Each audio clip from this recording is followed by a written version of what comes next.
prophète Sophonie. C'est un très beau texte que nous avons entendu. Texte porteur d'espérance et de joie. Récemment, j'ai, je ne sais pas si je peux dire la chance, d'aller assister dans une synagogue à une cérémonie du souvenir pour le Yom HaShoah, le jour du souvenir de la Shoah, de l'Holocauste. Et c'est un des textes que j'ai entendu à cette occasion, et un des textes que nous retrouvons aujourd'hui dans les lectures proposées en annexe de celle qui était principale aujourd'hui. Sophonie, c'est ce qu'on appelle un petit prophète. C'est en comparaison aux grands prophètes comme Isaïe, par exemple, Jérémie. Catégorie des petits prophètes, on va retrouver Agé, Joël, Malachie, Zacharie, enfin tous les petits derniers avant le Nouveau Testament. On date ces écrits à peu près de la période post-exilique, donc après l'exil, sous le règne du roi Josias, de Juda. Vous donnez des dates si vous voulez. 640-609 par exemple, le règne de Josias avant Jésus-Christ, règne qui succède à celui de Manassé et d'une longue période d'oppression et d'instabilité politique et religieuse.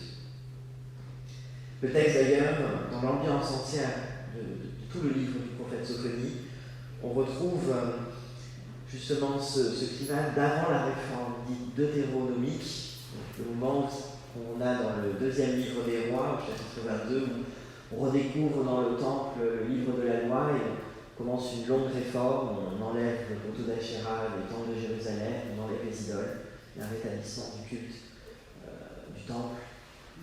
Et donc le style du livre se situe dans cette période où c'est un peu avant cette réforme, on revient d'exil, certaines choses sont encore compliquées.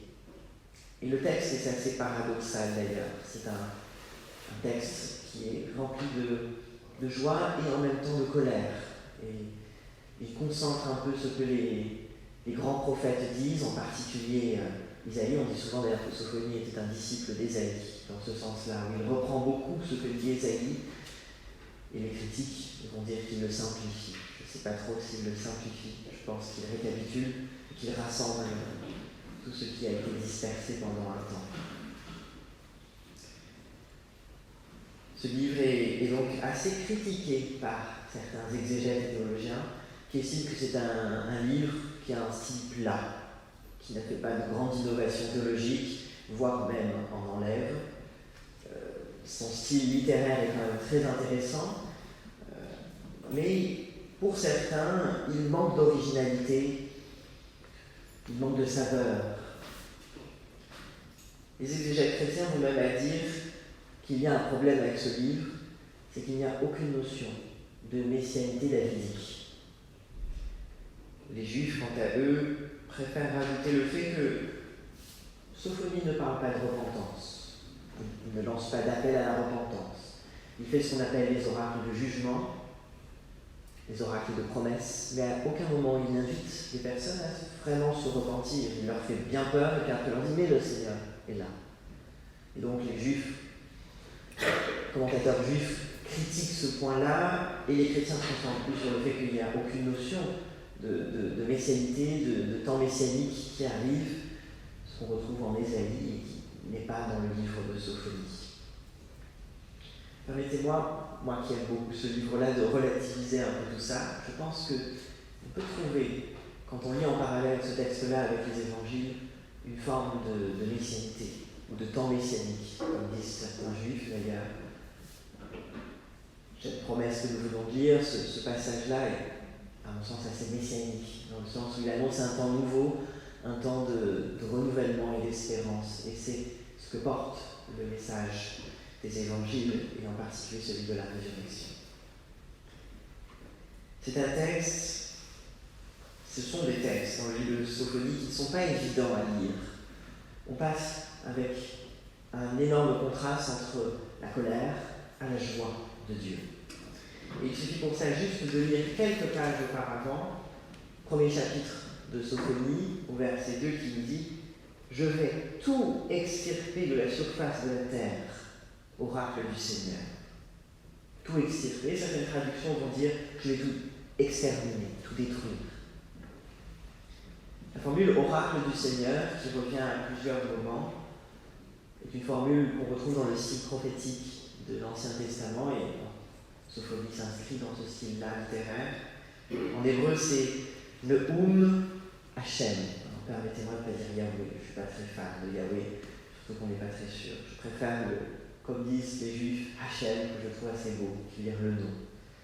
Ne'um Hashem, le jour de l'éternel, la sentence de l'éternel, l'oracle du Seigneur. C'est une formule qui inaugure ce qu'on appelle un oracle de jugement. Une annonce, vous n'avez pas été fidèle, vous n'avez pas obéi, vous vous êtes détourné de moi. C'est une annonce de colère, de colère profonde de la part de Dieu. Généralement, il commence par dire « je vais m'énerver, je vais tout détruire », comme il l'a fait, entre guillemets, dans le texte de la Genèse avec Noé, quand il dit qu'il va tout détruire. C'est dans ce sentiment-là de colère qu'on retrouve. Et puis vient après une annonce, généralement dans le style. On a l'oracle de jugement. Puis vient l'annonce du jour du Seigneur, le Yom Hashem, le jour du Seigneur. Jour de colère et jour qui effraie, jour où vraiment l'action de Dieu intervient en faveur de ceux qui en ont le plus besoin, mais généralement c'est un jour où Dieu ne fait pas trop cas de tout ce qui se passe, il s'énerve, il détruit tout. C'est une colère qui peut nous mettre mal à l'aise, nous chrétiens qui parlons beaucoup d'un Dieu d'amour. Justement, le contraste est là, c'est que le texte que nous avons lu dans la fin du chapitre 3 nous parle d'un Dieu de joie, d'un Dieu qui se réjouit de nous, et non d'un Dieu de colère. C'est quelque chose d'assez paradoxal dans ce livre.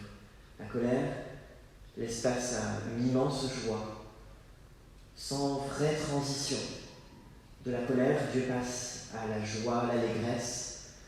Nous qui étions source de colère devenons source de joie pour Dieu. Et c'est quelque chose d'assez particulier, d'assez singulier de ce livre-là. En fait, je pense que Sophonie se présente ici, nous présente ici, une prophétie de renouveau, de renaissance, de renouvellement. Le jugement est souvent vu dans certains textes prophétiques comme une étape importante à la purification de ce qui est mal. Et la colère de Dieu, plutôt qu'une colère qui va tout détruire, peut être comprise comme une colère qui va purifier. Une colère justifiée d'un Dieu qui peut être exacerbé et fatigué de devoir en permanence voir qu'on l'abandonne et que le mal est toujours là et que le problème n'est pas résolu. Et cette colère-là laisse place, après qu'il s'exprime, à une forme de promesse que non, je ne vais pas tout détruire. La colère ne va pas me faire tout détruire, je vais rétablir, je vais encore une fois, fidèlement, accomplir quelque chose. Et c'est quelque chose qui, je pense, peut donner de l'espoir dans ce que nous pouvons vivre de plus profond, dans nos échecs. Nous pouvons penser que c'est fichu, que c'est détruit. Il y a peut-être encore de l'espoir. C'est ce qui résonnait pendant l'Holocauste. La cérémonie auquel j'ai assisté, on voyait beaucoup de colère, notamment. Certaines personnes étaient dans un village de colère et surtout vis-à-vis de la négation de l'Holocauste. Cette colère est, je pense, justifiable. Et j'ai discuté avec 2-3 personnes juives qui nous disaient qu'elles étaient même en colère contre Dieu par rapport à ce qu'elles ont pu vivre. J'ai grandi dans une éducation où on m'a souvent dit qu'on ne pouvait pas être en colère contre Dieu, que la colère était mal. Ces derniers temps, j'ai beaucoup réfléchi sur la colère et il me semble que même Dieu se met en colère, et que la colère est un peu cathartique, si je peux dire. Elle permet d'extérioriser ce qu'il y a au fond de nous. Alors, c'est peut-être de cette manière-là que Dieu exprime sa colère dans Sophonie. À travers le prophète, il exprime une forme d'exaspération, sans doute justifiée. Mais à cela, la colère n'est pas le fin mot, et surtout, la violence n'est pas ce qui succède à la colère. C'est le pardon, nous dirons nous chrétiens. C'est ce que Jésus nous dit. Et Sophonie ici parle de renouvellement, qui pour moi s'apparente beaucoup au pardon, d'une certaine manière. La relation est brisée, elle est coupée, mais on essaye de renouveler, on essaye quand même de prendre ce qui a été peut-être détruit ou ce qui est brisé, quelque chose qui a été mal fait. On se dit qu'est-ce qu'on peut faire de ça maintenant. C'est dans cette démarche-là que s'inscrivent certaines de nos communautés religieuses, quand, par exemple, avec l'apartheid en Afrique du Sud, les églises se lancent dans un dialogue de discussion et de processus dit de pardon, où ils vont discuter avec les victimes et essayer de rétablir un dialogue, de rétablir une compréhension et puis de permettre le partage de ce qui a été vécu et de reconstruire une relation de confiance et de fidélité. Sophonie nous présente en fait un Dieu qui annonce un jour, le jour de l'Éternel, qui n'est pas celui de la fin, ce n'est pas un Armageddon total, ce n'est pas un jour de terreur, mais plutôt un jour de joie, un jour d'allégresse, un jour et surtout un temps de restauration.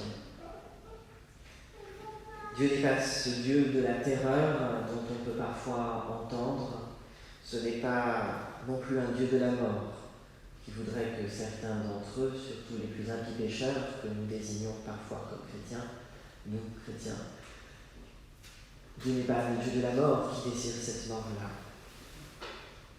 J'ai souvent eu du mal avec cette image-là d'un Dieu qui condamnerait certains à la damnation éternelle et choisirait quelques bonnes personnes pour la vie éternelle et les autres, voués à la colère éternelle, au châtiment et je disais souvent ironiquement, au barbecue éternel. Dieu s'énerve et je pense que sa colère peut être justifiable. Nous pouvons aussi, en tant que chrétiens, en tant que croyants, au-delà du fait que nous sommes chrétiens, nous pouvons être humainement en colère et indignés quand nous voyons ce qui se passe dans certains pays, dans notre propre pays. Nous pouvons être indignés de la pauvreté, nous pouvons être indignés de tous ces réfugiés qui sont obligés de quitter leur pays, de ces femmes qui sont frappées, gazées. J'ai rencontré une fois une personne à qui on a jeté de l'acide sur le visage parce que cette personne ne portait pas son voile. C'est pour dire, cette personne était en colère, mais aussi nous disait qu'elle avait transformé cette colère en une volonté de changement, et pas en une volonté de guerre, de croisade contre les hommes ou contre quelqu'un. Et je pense que Dieu est ce Dieu-là, ce Dieu qui exprime c'est fini, c'en est trop, mais en même temps, nous allons reconstruire, nous allons refaire, nous allons encore une fois continuer cette espérance de reconstruction. C'est un Dieu de l'espérance que nous croyons. Et c'est ce Dieu-là que Sophonie nous présente, non un Dieu de destruction. Je le partage beaucoup.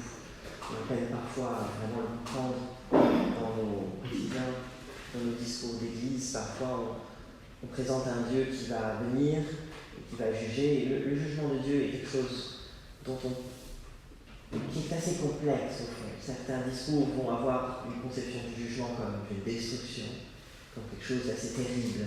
Je pense que c'est terrible. On a l'expression dans la Bible tes œuvres sont terribles. On essaie parfois de transformer un peu autrement, en disant tes œuvres sont grandes, tes œuvres sont magnifiques. Le terme hébreu reste quelque chose qui inspire quand même une forme de crainte. Et je pense que cette crainte-là, elle est aussi tout à fait normale quand on considère l'entièreté de notre histoire humaine jusqu'aujourd'hui. Mais je ne pense pas pour autant que Dieu veuille qu'on le craigne comme des personnes absolument affolées au cas où on aurait mal fait un signe de croix, ou on aurait menti dans un endroit où on dit « Ah, j'ai dit diable dans une église », vous voyez, ce genre de choses. j'ai rencontré beaucoup de personnes qui ont cette conception-là. J'ai moi-même eu dans ma foi des moments de terreur personnelle. J'en venais à avoir une prière même plus d'attente d'amour ou de pardon, mais de pitié envers Dieu, en disant: mais Seigneur, je suis tellement juste, aie pitié, ne me laisse pas aller. J'étais persuadé que j'allais un jour brûler en enfer.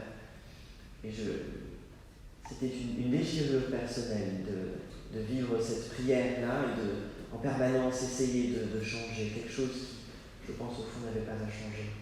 Mais c'est un autre sujet. Mais ce que je veux dire, c'est que je connais cette crainte-là, et c'est de cette crainte-là dont je parle. Cette déchirure que l'on peut vivre en soi, qui nous amène plus à craindre Dieu, qu'à espérer en Dieu, qu'à faire confiance en Dieu. Et je pense que Sophonie vient ici, à la différence peut-être de certains textes prophétiques qui nous amènent et qui nous annoncent un Dieu de colère, un Dieu de vengeance, un Dieu qui va tout détruire, ce qu'il annonce au début, presque comme s'il se ravisait et disait: non, Dieu est le Dieu de la joie, Dieu est le Dieu de l'espérance, le Dieu de la confiance. Et là, il y a un changement considérable qui se fait dans son discours. Et je ne sais pas vous, mais moi, quand je lis ces derniers versets de Sophonie, je suis bouleversé et je sens un Dieu qui est source de joie, qui est source de vraie joie, de quelque chose qui vraiment fait sens et qui donne la vie et qui ne fait pas désespérer. Sophonie nous révèle un Dieu qui nous aime, un Dieu qui nous accepte sans condition. Les commentateurs ont raison. Dans Sophonie, c'est difficile de chercher un appel à la repentance, presque comme si Dieu nous acceptait tels que nous sommes sans nous demander nous-mêmes d'abord de nous repentir. Je ne dis pas qu'il ne faut pas se repentir, c'est pas ce que je dis. Mais ça, c'est un autre sujet. Mais ici, dans le texte de Sophonie, c'est Dieu qui fait le premier pas. Il n'attend pas de nous qu'on soit à genoux par terre dans la poussière à le supplier, comme je ne sais pas comment on pourrait le faire, mais Sophonie est ici et nous dit: non, c'est Dieu qui fait le premier pas. C'est lui qui dit: me voici. Ce Hineni en hébreu, comme on dit. Hineni, je suis là. Et d'ailleurs, dans les oracles de jugement, quand suit l'oracle, ce qu'on appelle plutôt la promesse de salut, il y a toujours ces mots en hébreu qui sont là. Le reine sait pourquoi. Al tira, ne crains pas. Et c'est ce ne crains pas qui change tout dans ces textes que nous pouvons lire qui ne sont pas faciles. C'est ce ne crains pas. Dieu lui-même nous dit: n'aie pas peur de moi. C'est ce Dieu qui se présente à nous, qui nous dit: vous êtes sujet de ma joie. Et même si nous étions voués à la destruction dans sa colère, si nous nous sommes égarés, si nous sommes boiteux, comme dit le texte. Alors ici, il n'y a rien de médical dans le terme boiteux. J'ai essayé de regarder un peu en hébreu, dans l'hébreu. Et en fait, la racine, c'est sola, sala. Et de l'araméen, ça veut dire comme une côte, quelque chose qui est courbé ou qui a été courbé. Et c'est un participe. C'est un participe passif. C'est quelque chose qui a été courbé. Bon. Plus que la maladie, là, le prophète en fait nous parle de personnes qui ont été courbées, brisées, qui ont été méprisées. Et Dieu nous dit, quel que soit là où vous êtes, perdu, plutôt qu'égaré, on peut comprendre vraiment cette idée d'être perdu quelque part, on ne sait pas trop où on est, ou courbé. Le Seigneur est là, il dit, vous êtes source de ma joie, je suis là pour vous, je me présente à vous. C'est ce Dieu-là dont nous parle Sophonie. Et cette joie-là, nous la retrouvons avec les disciples d'Emmaüs. Parce que c'est la joie de la résurrection. La joie que la mort n'est pas le dernier mot, mais que la vie triomphe. Et encore une fois, dans les récits bibliques, la parole de Dieu se révèle en chemin. Ce motif-là se répète souvent dans les textes bibliques et dans notre vie, nous sommes aussi en chemin. C'est quelque chose qui peut nous parler. Le récit de Luc est assez déroutant sur plusieurs point de vue, sur plusieurs points. Et je n'ai pas le temps ici de tout dire, mais il y a beaucoup de choses qui sont assez paradoxales dans ce texte, qui sont intéressantes à étudier quand on fait une exégèse de ce texte. Je vous invite à le lire et à remarquer les verbes ou les mouvements ou les situations, notamment les sens. Et je vais en relever un en particulier qui va m'aider ici. C'est que peu après la résurrection, ces disciples-là ne sont pas si convaincus de la résurrection, pas si convaincus, voire pas du tout. Ils partent après l'annonce de la résurrection, ils n'ont pas l'air vraiment de trop croire à ce que ces femmes ont pu leur raconter. Et puis, ils ont l'air aussi déçus. C'était lui qui était censé délivrer Israël, ils pensaient pourtant il est mort. Bon, et pour eux, ça s'arrête là. Ils sont en chemin, ils partent vers Emmaüs. Et quand Jésus se présente à eux, il y a quelque chose que je trouve assez bouleversant, c'est qu'ils ne le reconnaissent pas. Et pour un peu les dédouaner plutôt que leur jeter la pierre, quand on regarde l'expression « leurs yeux étaient empêchés de le reconnaître », le mot « empêché » en grec, c'est « ekratunto », qui est un passif. Leurs yeux étaient pris. C'est le verbe prendre. C'est comme s'ils étaient pris. L'empêchement est vu plutôt d'une manière, ils étaient pris par quelque chose, donc ce n'est pas de leur propre volonté, ils ne le voient pas. Et je trouve ce détail bouleversant. Au verset 16, ils sont empêchés de le voir. Et pendant tout le texte, Jésus va leur parler, va marcher avec eux, et ils ne le voient pas. Et je pense que dans notre vie, on peut parfois aussi vivre des situations qui captivent nos yeux, captivent nos regards, à tel point qu'on ne voit plus le Christ se présenter à nous, sur nos chemins, dans nos vies. Des situations qui nous aveuglent presque complètement, nos douleurs, nos souffrances, les difficultés que nous pouvons traverser, les difficultés financières, la maladie, le deuil ou le rejet. Toutes ces situations-là qui nous font perdre de vue le fait que le Christ est là et qu'il chemine avec nous, qu'il est bien vivant, qu'il n'est pas mort.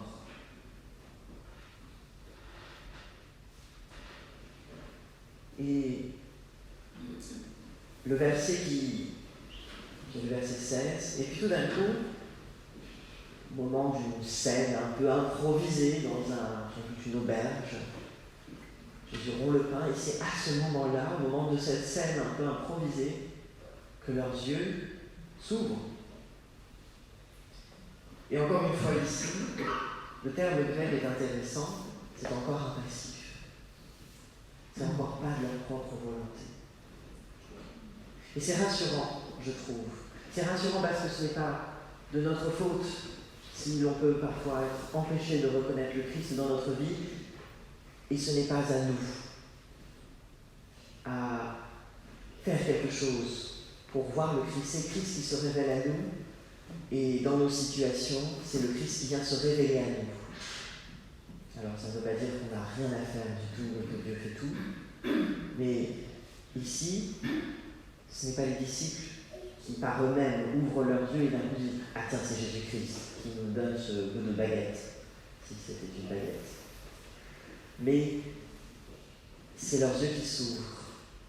Le texte n'est pas très précis sur qui ouvre leurs yeux. Est-ce que c'est Jésus-Christ? Est-ce que c'est l'Esprit Saint? Je ne sais pas. En tout cas, c'est un passif. Leurs yeux sont ouverts. Et c'est intéressant de voir ce passage entre l'impossibilité de reconnaître à d'un coup la reconnaissance. Et ce qui est très curieux encore, c'est qu'au moment où ils le reconnaissent, Jésus leur devient invisible. Je ne sais pas si vous connaissez le tableau de Rembrandt qui parle de la résurrection. C'est un tableau très inspirant d'Emmaüs, des disciples d'Emmaüs, de Rembrandt. Et il y a cette figure du Christ qui est presque comme une vision. Alors, le Christ devient invisible au moment où il partage ce pain, où il rompt ce pain. Quand ils ont vu le Christ, on peut se poser des questions, mais en tout cas, ils l'ont reconnu. Ils ont reconnu au partage du pain avec cette personne qui a cheminé avec eux, ils ont reconnu le Christ devant eux. Le Christ ressuscité. Et c'est quelque chose qui bouleverse le texte. On est encore là dans ce temps de Pâques, on est dans ce temps. Et la résurrection, c'est un temps de renouvellement qui s'annonce à nous. Ce que Paul appelle un kairos, si vous voulez. Et c'est là qu'on peut retourner à ce connu. La résurrection est ce temps de résurrection. C'est ce moment qui inaugure la promesse du salut que les prophètes parlent. C'est ce kairos de Paul, ce temps opportun qui surgit dans notre vie.